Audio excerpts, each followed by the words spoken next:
Okay, so yeah, this is me. This morning I'm at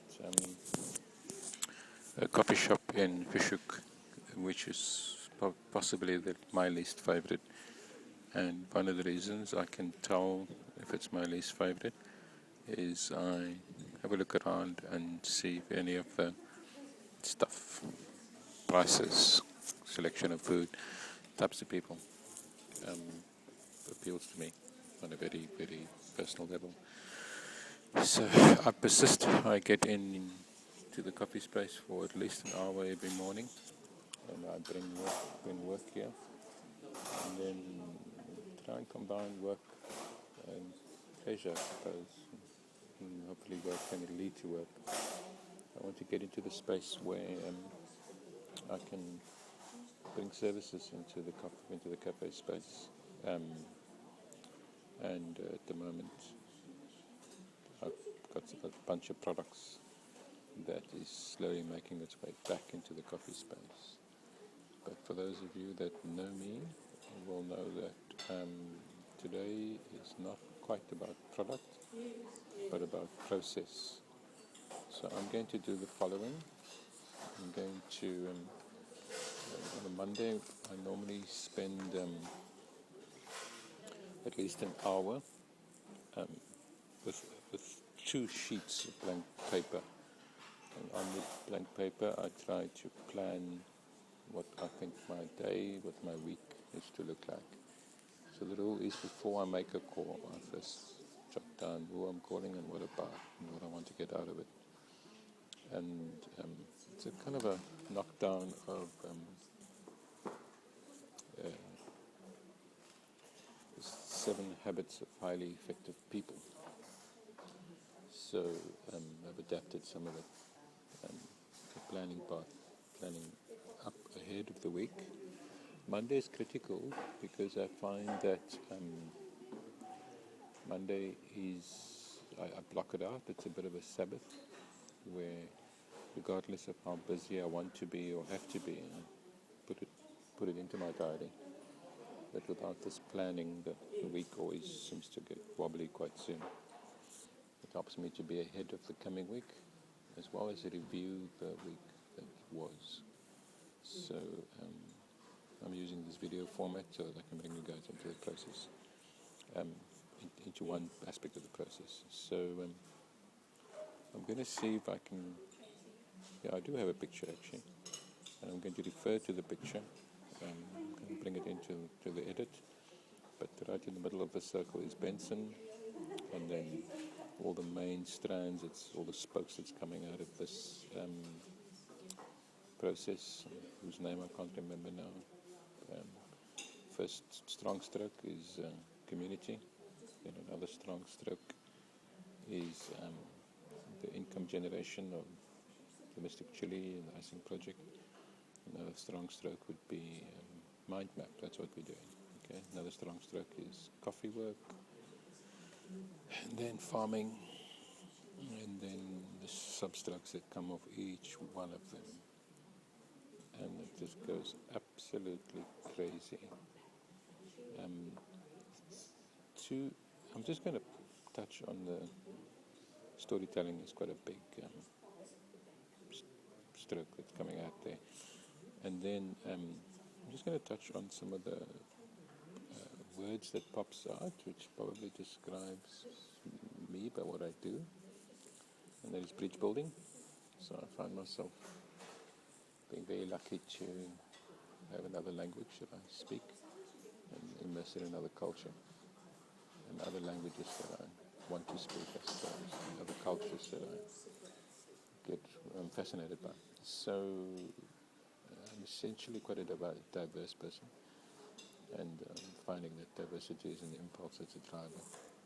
So that's partly one of the reasons why I get involved in homeless work, or Ubuntu work as we're going to start calling it, because there are gaps there.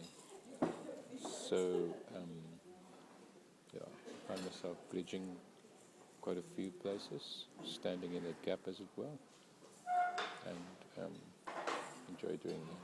Feel it's a sense of calling. And then with that, it goes networking. I just instinctively put people's contacts on my phone, often find it. I meet them for the second time and then put their names on the phone and it's there already. Happened yesterday, twice. So yeah, that's bridge building and networking. And then a whole lot of others. Guerrilla gardening, waste management, food gardens, blogging, coffee club, coffee conversations, and all the rest of the chaos.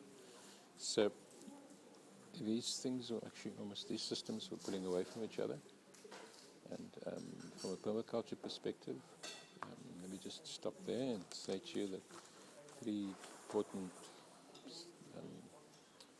impulses, drivers that permaculture wants to respond to is earth care, people care, and fair share. And those three things probably just needs to be explained in my life. And that is that as I step into the new page, which has come to me through a conversation with Kurt Stein, who's become a bit of a muse to me in my creative process. Earth care takes care of quite a lot of the work that I do. The guerrilla gardening, the waste management, the interest in birds and birding people, interest in farming people, and the like.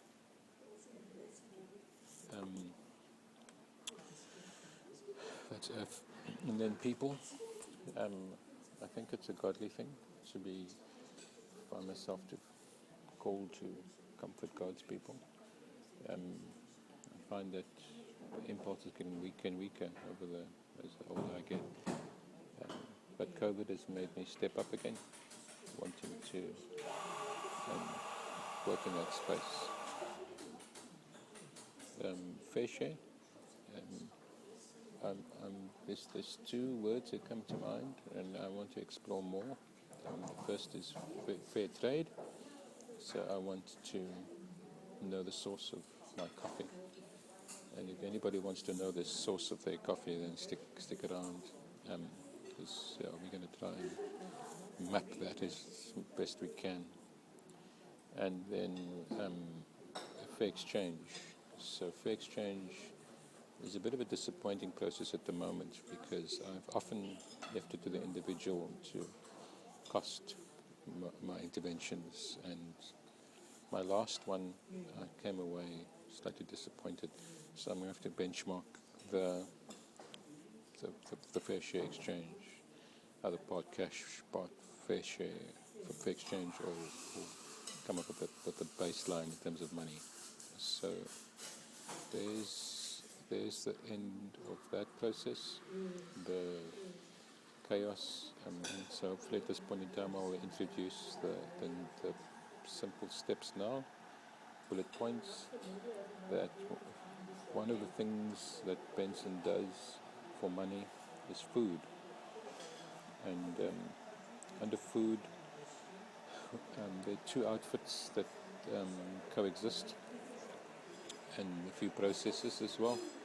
And food, we've got the Mystic Chili, TMC. The Mystic Chili has been making chili-based condiments for 20 plus years, and enjoy it because I have to make things and I have to sell things, and that takes two different hats.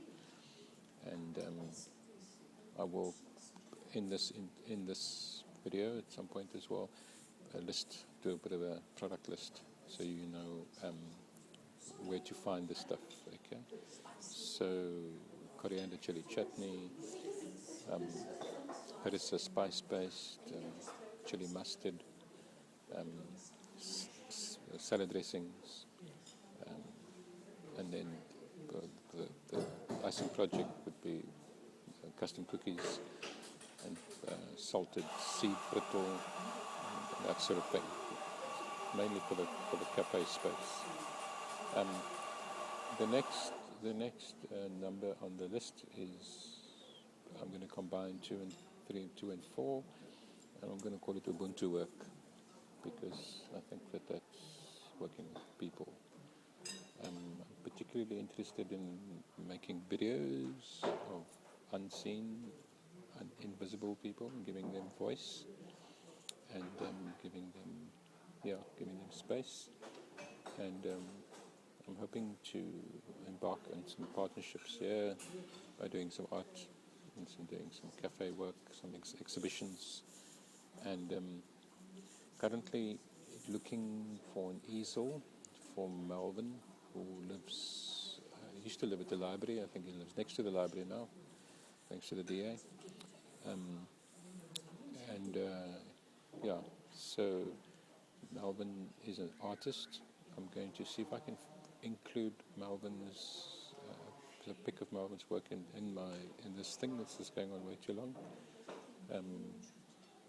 And then there's other bits on my channels that I would like to focus on. My work in the environment.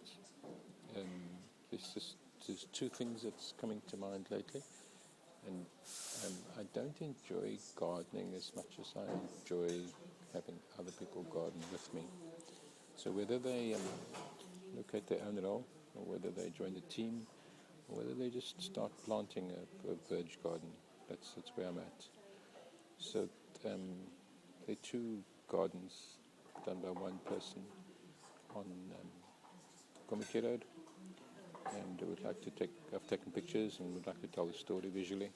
And then there's another guy called Philip that's also initiated a garden near his house on Komiki Road, as well as Fishhook Beach. And I'm going to try and match those two through mapping and blogging and video. Yeah. So that pretty much covers the environment. I don't want the session to scare people, so I have to just leave it there for now. Thanks for watching. In the next session, 3-minute session, I'm going to spend 3 minutes speaking my mother tongue. So watch me as I stumble through Afrikaans. Cheers.